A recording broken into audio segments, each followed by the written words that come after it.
ये व्यक्ति जो थे, इनके बारे में थोड़ा सा समझ लेते हैं कि ये व्यक्ति का पूरा योगदान क्या रहा, या फिर इन्होंने क्या क्या चीजें की थी उस समय। तो सबसे पहले जो है हम बात करें इनके जन्म की, तो इनका जन्म जो है 1807 में जेनेवा में हुआ। उसके अलावा जो है ये इटली के क्रांतिकारी थे।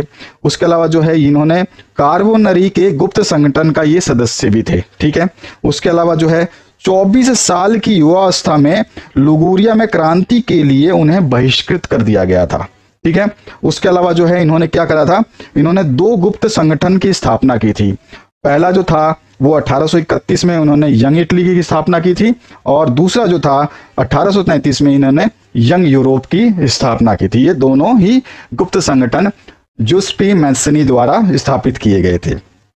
इसके अलावा जो है इस संगठन के, जो पहला संगठन था, दूसरा संगठन था ना, इन दोनों संगठनों के सदस्य पोलैंड, फ्रांस, इटली, जर्मनी राज्यों के समान विचार रखने वाले कुछ क्रांतिकारी थे, ठीक है। ये लोग जो है इसी संगठन से जुड़े हुए थे। उसके अलावा मैसनी था, इसका विश्वास क्या था, इटली का जो क्रांतिकारी मैसनी है, इसका विश्वास था कि ईश्वर की मर्जी के अनुसार ही राष्ट्र ही मनुष्य की प्रकृति है, ठीक है, प्राकृतिक इकाई है। ये मैसनी का विश्वास था कि ईश्वर की मर्जी के अनुसार राष्ट्र ही मनुष्य की प्राकृतिक इकाई है, यानी कि मनुष्य के लिए जो भी है वो राष्ट्र है, इसका ये विचार कहता था। और इस मैसनी का विरोधी था मेटरनिख।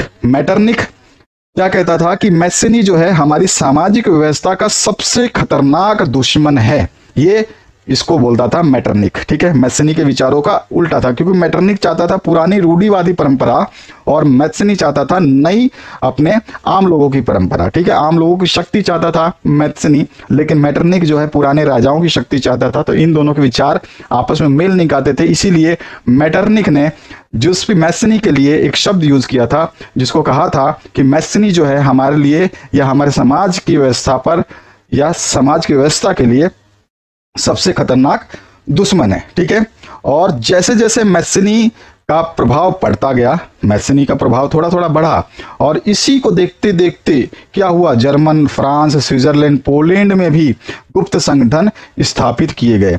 अब आप समझ सकते हो, जब इतने सारे गुप्त संगठन बनेंगे, जहां पर आप देख सकते हो पोलैंड में, इंग्लैंड में, पोलैंड में, फ्रांस में, इटली में, जर्मनी में, स्विट्जरलैंड में, पोलैंड में, हर जगह पे देखें कि आप गुप्त संगठन बनते ही जा रहे थे। अब इतने सारे जब गुप्त संगठन बनेंगे तो होगा क्या, तो बिल्कुल क्रांति तो होगी ही होगी।